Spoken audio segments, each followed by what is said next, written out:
আসসালামু আলাইকুম ফ্রেন্ডস, অ্যাডুজেট শিক্ষায় আপনাদেরকে স্বাগতম। আপনারা সবাই কেমন আছেন? আশা করি সবাই ভালো আছেন। বরাবরের মতো আপনাদের সাথে আছি আমি সাইফুল ইসলাম। চলে এসেছি নতুন একটি টিউটোরিয়াল নিয়ে। আজকের টিউটোরিয়ালটি কোন বিষয়ের উপর হতে চলেছে সেটা নিশ্চয়ই আপনারা টাইটেল এবং থাম্বনেল দেখে অলরেডি বুঝে গেছেন। তো আমি কথা বাড়াবো না, চলে যাব মেইন টিউটোরিয়ালে। আর মেইন টিউটোরিয়ালে যাওয়ার আগে একটা কথা বলে নিতে চাই, আপনি যদি আমার চ্যানেলে নতুন হয়ে থাকেন তাহলে অবশ্যই আমার চ্যানেলটি সাবস্ক্রাইব করে নোটিফিকেশন বেলটি অন করে দিবেন।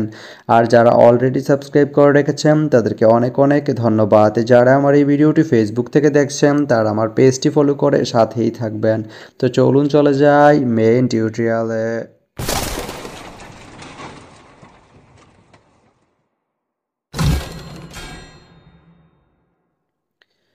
তো বন্ধুরা, আজকে আমরা জানবো আপনি রুহিয়া থেকে চিরির বন্দর যেতে কোন কোন ট্রেন রয়েছে, সেই ট্রেনগুলো ছাড়ার নতুন সময়সূচি, বন্ধের দিন এবং গিয়ে পৌঁছতে কতক্ষণ সময় লাগবে বিস্তারিত।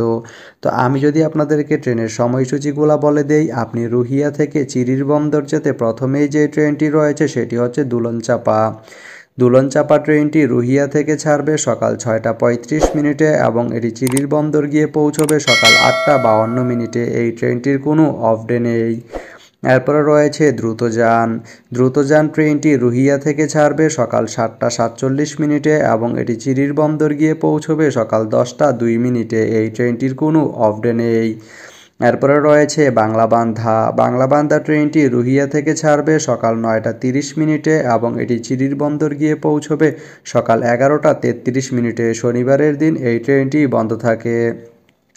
এরপরে রয়েছে কাঞ্চন। কাঞ্চন ট্রেনটি রুহিয়া থেকে ছাড়বে বিকাল 4টা 3 মিনিটে এবং এটি চিরির বন্দর গিয়ে পৌঁছবে বিকাল বা সন্ধ্যা 6টা 33 মিনিটে। এই ট্রেনটির কোনো অফ ডে নেই।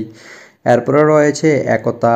একতা ট্রেনটি রুহিয়া থেকে ছাড়বে রাত 9টা 36 মিনিটে এবং এটি চিরির বন্দর গিয়ে পৌঁছবে রাত 11টা 30 মিনিটে। এই ট্রেনটির কোনো অফ ডে নেই।